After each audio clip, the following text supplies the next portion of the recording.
My very special guest today is Dr. Wayne Dyer.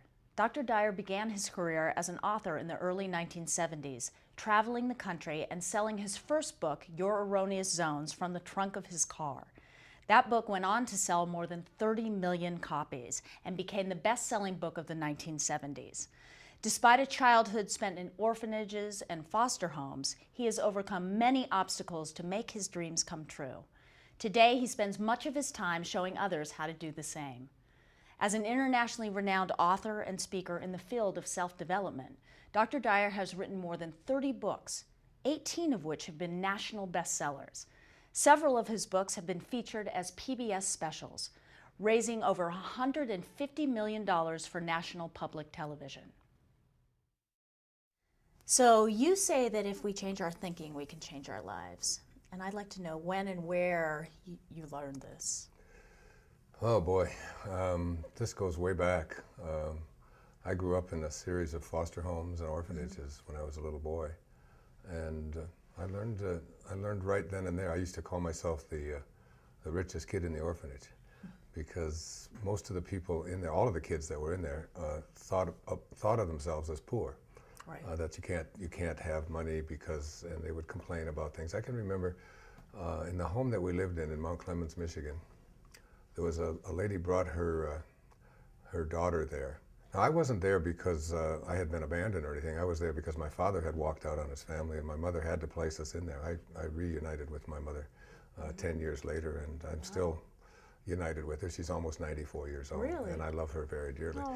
But in those days, there was no welfare, and there was nobody to help other than the churches or people who just volunteered. So we were placed in a series of homes. But I remember whenever a new kid would come in, and they were usually there for the same reasons. You know, my mother had no money. She was making $17 a week, working as a candy girl at Kresge's on the east side of Detroit. So, with 3 children, and my father had just walked out. He was an alcoholic and just a bad dude. So I can remember this lady bringing in a little girl. Her name was Martha. And I remember they would always say when there was a new kid, she was crying, she was upset because her mother held her there and she had to leave her there and so on. And I can remember saying to her, "This is a great place. You're going to love this place. There's no parents here. You know, you're going to have a wonderful time here." And so I was always the one that someone would call and say, "Just see Wayne," because he always has a positive attitude. And my attitude always was, this is what we've got. This is what we have. And when I would look around and see all of the other people not having any money, I was the one who said, I found out that soda pop bottles were worth 2 cents. And for me, 2 cents, I mean, that was just amazing. So I would just follow people around who were drinking a soda pop. So you almost through with that? And I'll take it off your hands. And so you always saw the opportunity. And I always knew that it was just the way you think. I can remember our teacher that year, her name was Mrs. Poole, and I can remember her yelling at the class and saying, "This is the worst class that I've ever had. I can't, this class." And I remember being out on the playground, and the little kids all upset, and especially many of the girls were crying. We were in her worst class. And I just said, if this is her worst class, she's got an easy life. It was like, just change it. You don't have to believe what she says. Change the way you think, and you can decide to be happy right now. And you were how old at this time? I was 7 years old. You knew that this. Yeah. Wow. It's something that I've always known, that we become what we think about, and if you change the way you think about things, you change the world that you live in. Yeah. So how can we use affirmations to get unstuck and become more positive? How do we use them? Well, affirmations are, if you were to walk into my home over on Maui, and walk... Oh, and I'd like to. You're very welcome. Thank you.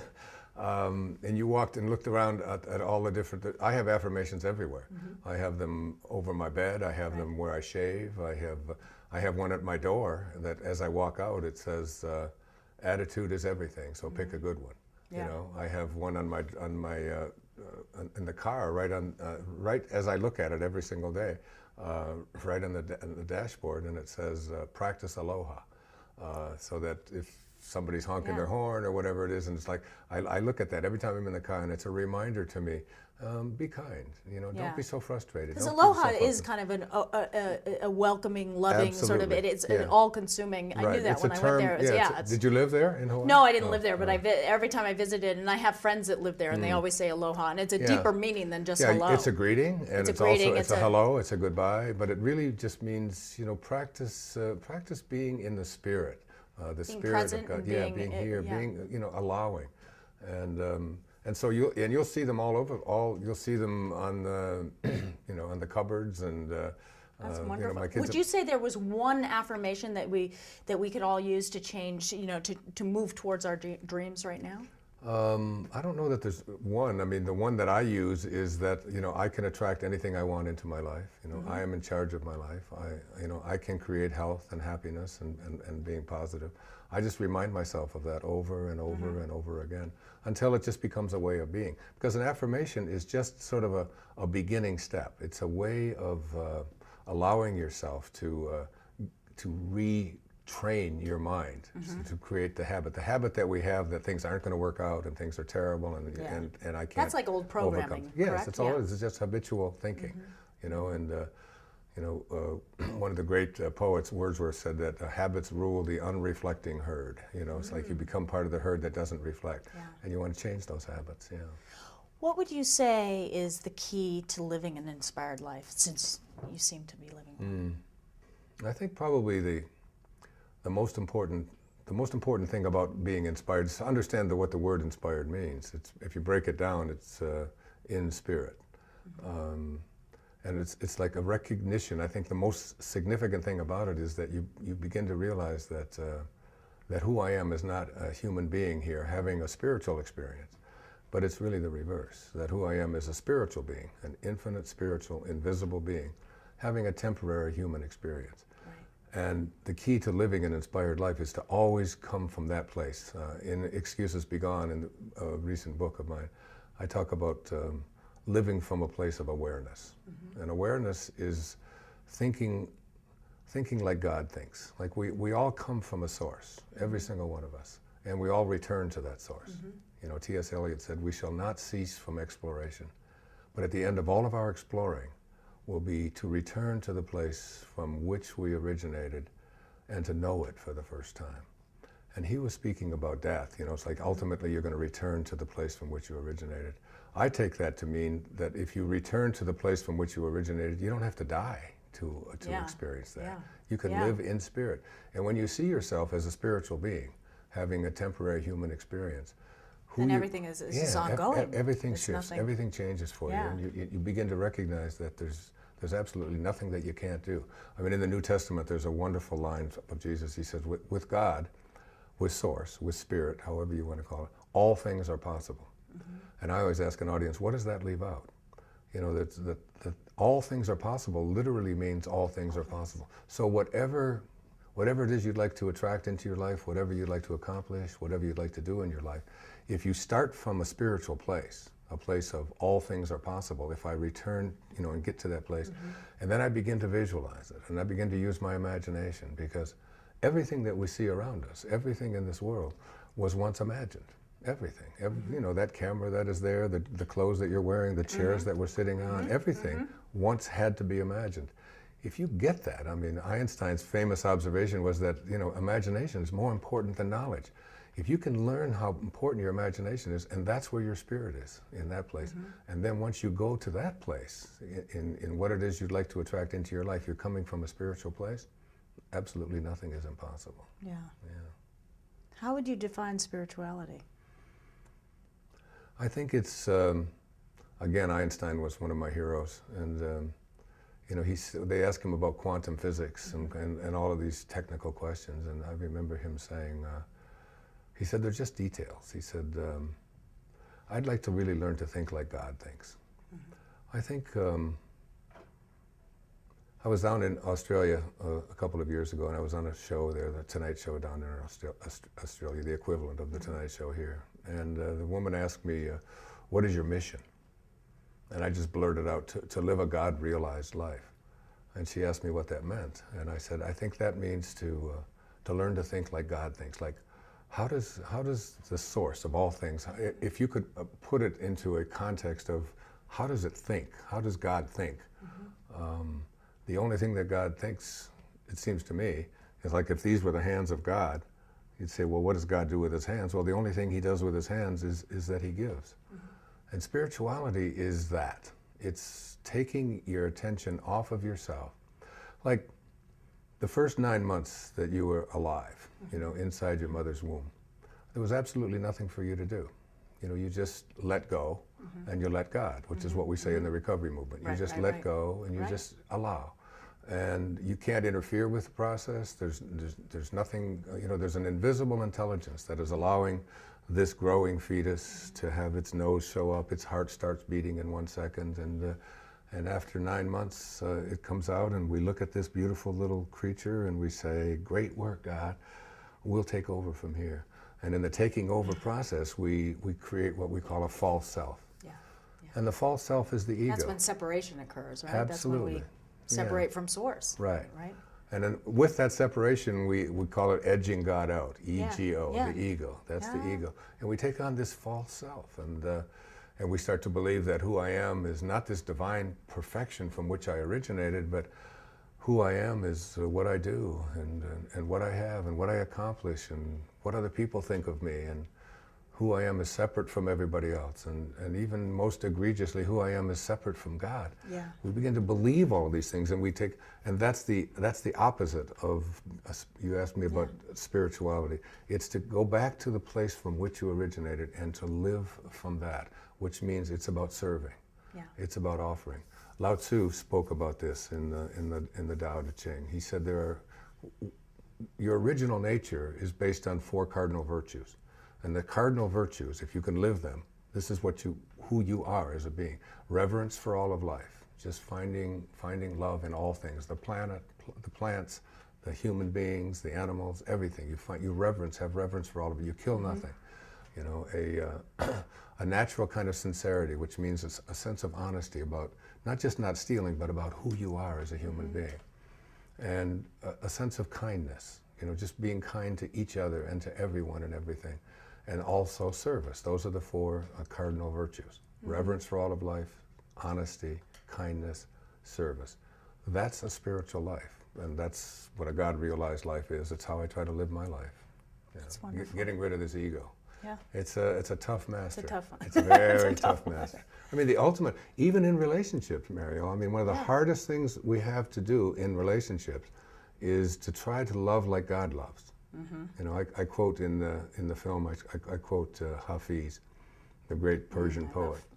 He said, even after all this time, the sun never says to the earth, you owe me.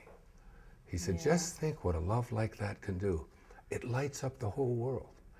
Without any expectation. That's spirituality. It's like just, you know, living your life from a place of giving and offering without any and expectation, serving. And in our relationships, particularly our love relationships with each other, you know, to be able to love someone who doesn't love you back, you know, to be able to love someone who abandons you, someone who walks out on you, to be able to love a person who criticizes you or who just doesn't want anything to do with you, but that you love.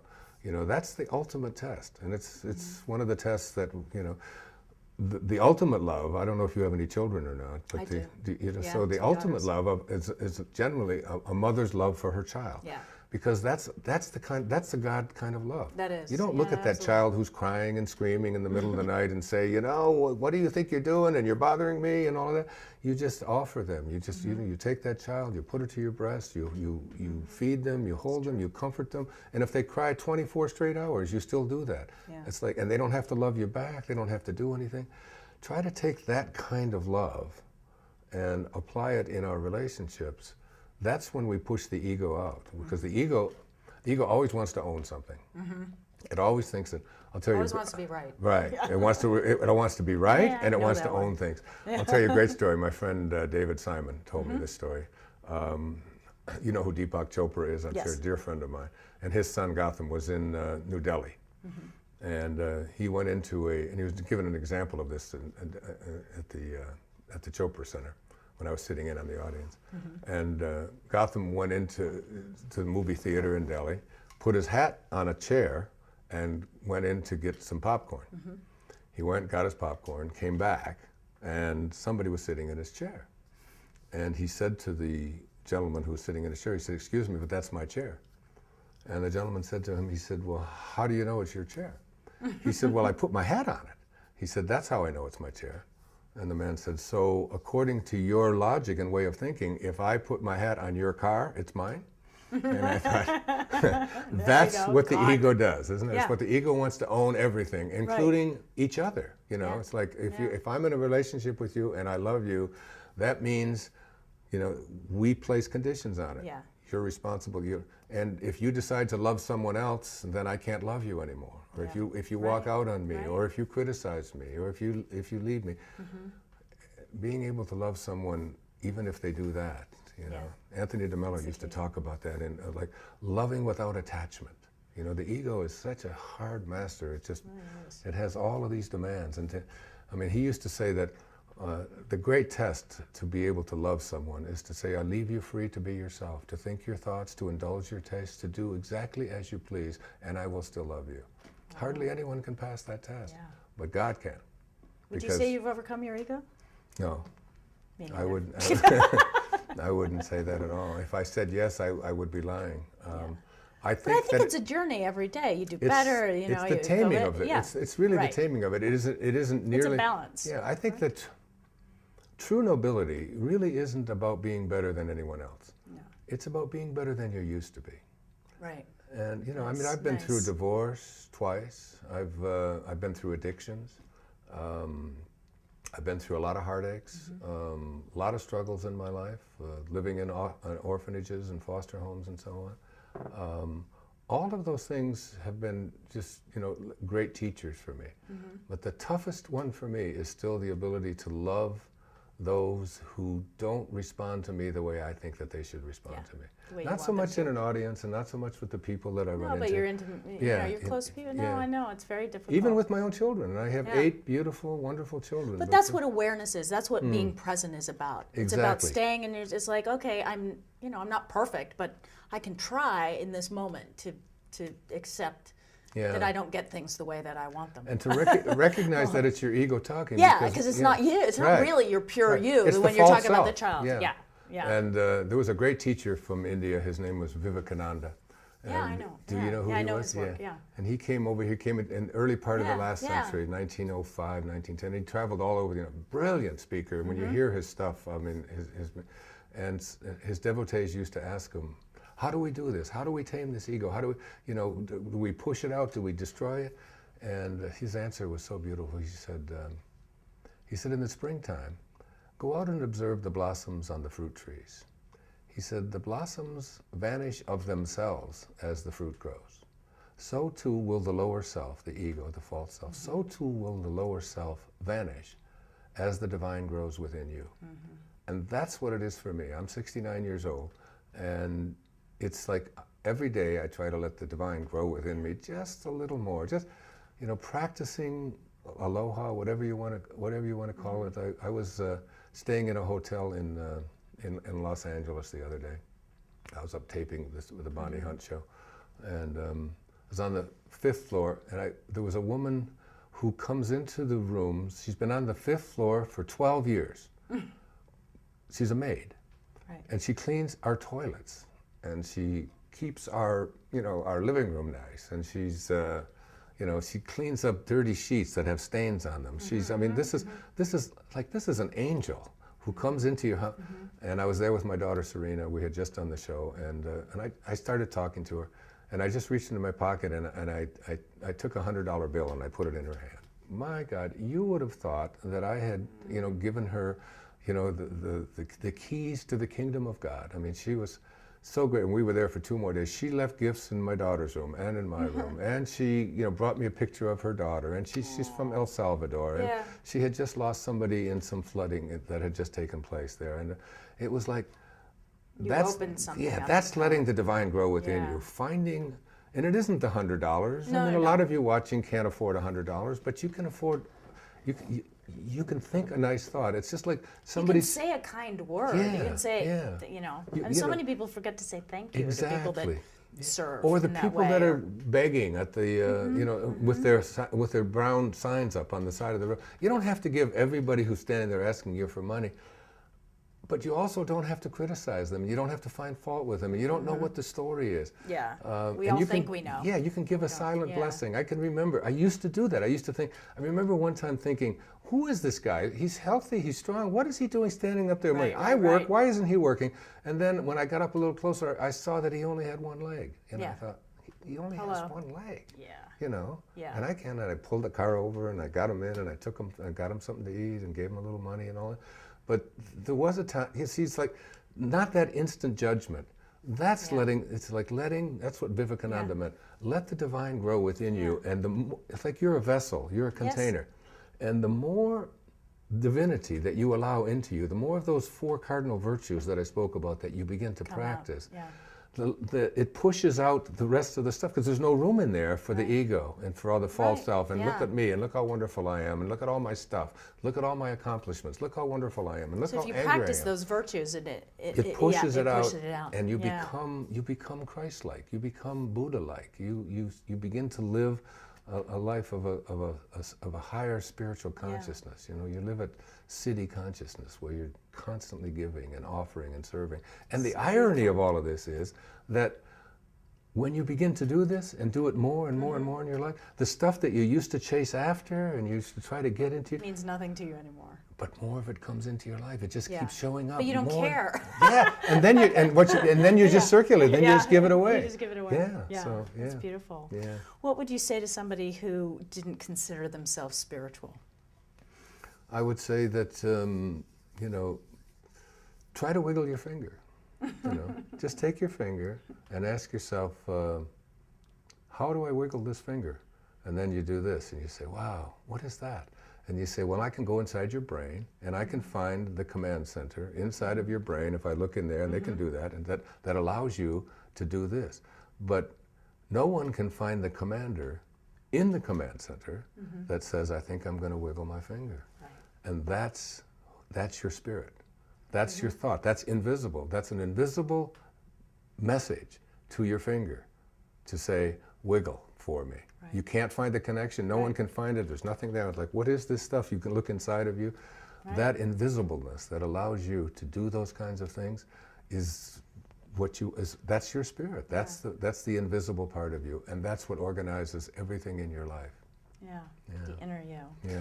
So in your film, The Shift, you explore the journey of making the shift from being motivated by ambition to seeking an abundant life of meaning and purpose. So what is the best way to begin this process? I think we've been talking about it all along here. I think the best way to begin it is to recognize who you truly are, your true essence. I'm writing a companion book to this movie, it's called The Shift, but it's called there's 4 chapters. From is the first chapter, ambition is the second, to is the third, and ambition is the fourth. And so it's the journey that all of us take, Mario. It's the journey from, where did we come from? And you begin to look at, you know, not my parents and all of that, but from a quantum perspective, from a spiritual perspective, that particles, quantum physics teaches us that particles do not come from particles. That it's Jesus said it, it's the spirit that gives life. Find your spirit. It's that quantum leap. Yeah, and then ambition becomes the part of our life when we take on all of these things. I am what I have, and I have to accomplish more. And then 2 is when you begin to see, if you start here, and you start heading this way, away from your original source, away from your source, then you have to someday make a U-turn, which I've had to do. And as you make a U-turn, you start coming home. But you don't have to die. You come back to your spirit, and then meaning is when you're living here. And I think that if everything that's in that invisible drop of human protoplasm, that tiny little speck of human protoplasm that began you, you know, where you can see a trillion of them on the head of a pin, but everything you needed for this journey that you have, the color of your eyes, the aging process, all the things that are happening to us, if everything that we needed for the physical journey is in that speck, then so was everything that we needed for the rest of the journey as well. Relax, let go, lighten up, practice non-interference, see God in nature, find your true self in in the joy of the miraculousness. I mean, Rumi said, sell your cleverness Yes. and purchase bewilderment.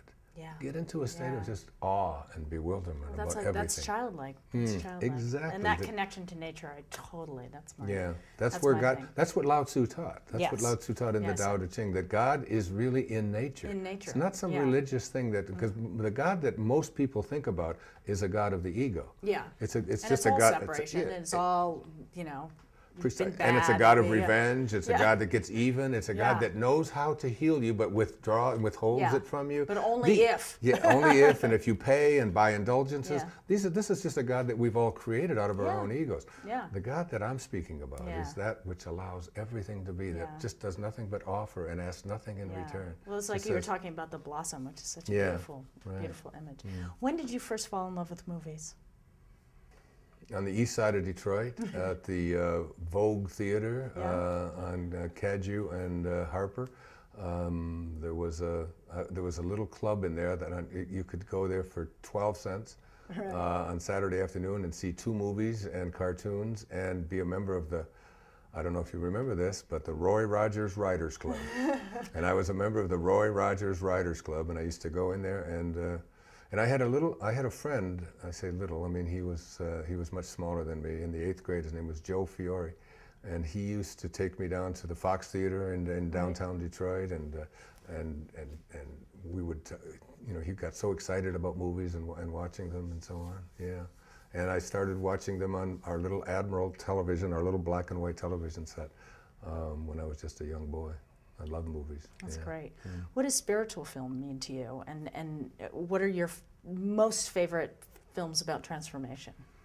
Well, aside from your own. Yes. I love, one of my very favorite movies was just recently a spiritual cinema monthly selection, whatever it was. It was called Deja Vu. Yes. With Vanessa Redgrave. Yeah. That film just blew me away. Yeah. I mean, any film that has chase scenes in it or has violence in it or guns in it and so on, I don't really turn off. I don't even go to them. But like that film got me really thinking about the possibilities. If any of you haven't, if you haven't seen that film. I think that's the wonderment of a great film like that, is that you begin to think, oh, there's this possibility, which that all things are possible and you can make anything happen. Do you think that films can be used for social change? Oh, absolutely. Yeah. See, one of the reasons I did this film, The Shift, was because I've heard that 10% of the people in our country buy almost 100% of the books, something like 97, 98% of the books, which means that approximately 85 to 90% of the people never buy a book. And I've written lots and lots of books, but those same 90%, right? Those same 90% of the people, they go to the movies. They go to the movies. So I thought. Well, I remember, because it was brilliantly done, because I remember seeing the promotion on the internet for months, or maybe a year prior to it coming out, and it was very intriguing and well, there's just great people in it. Michael Bourgeon is a great director, and Portia de Rossi, and Michael DeLuise, Dom DeLuise's son. Yeah. All of the people in this film are. When I was asked to do the film, I did the film at the age of 68, which meant taking on a whole new career. Because I don't take direction well, and I speak like I'm speaking now in front of an audience. I don't use notes, but when you do a film, as you know, having been in films, you do the same thing over and over and over and over again. Yeah. And I just decided that this was something that I could do. One of the excuses I didn't want to use is I'm too old to learn this, or you can't teach an old dog new tricks. You can teach an old dog anything, and so. I'm sure you were still spontaneous, or anyway. Well, I insisted that it be professionally done, and I didn't want, because I've seen a lot of the movies that are called spiritual movies, but the quality is just not there, and there's people trying to be actors and they're not, and so on. I wanted it to be a polished, professional film. Good for you. And my goal was to have 10 million people watch it.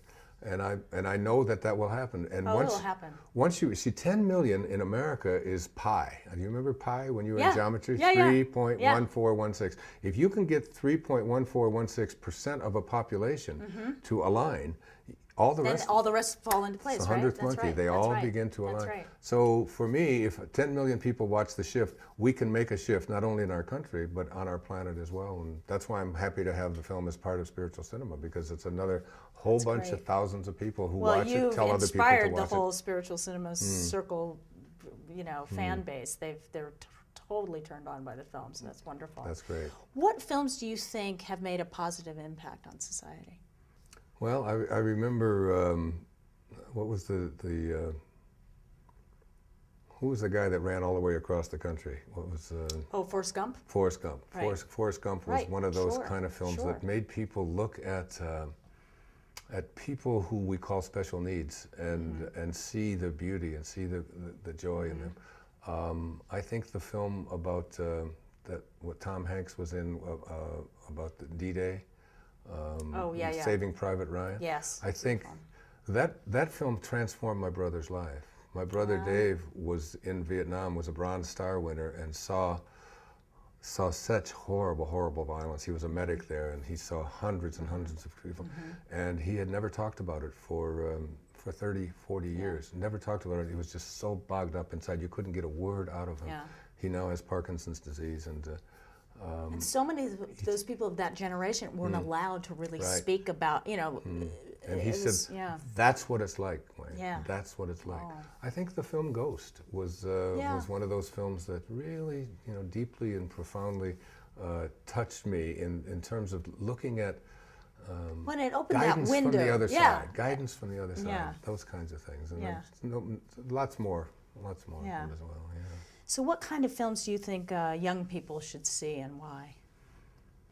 Well, I think young people should see films that I don't like to use the word should, but I don't either. Yeah, but I think young people can benefit greatly by films that give them sort of an expanded view of what is possible in the world, instead of so much of what we think young people want to see, which is a lot of silliness and a lot of violence, and a lot of obscenity and so on.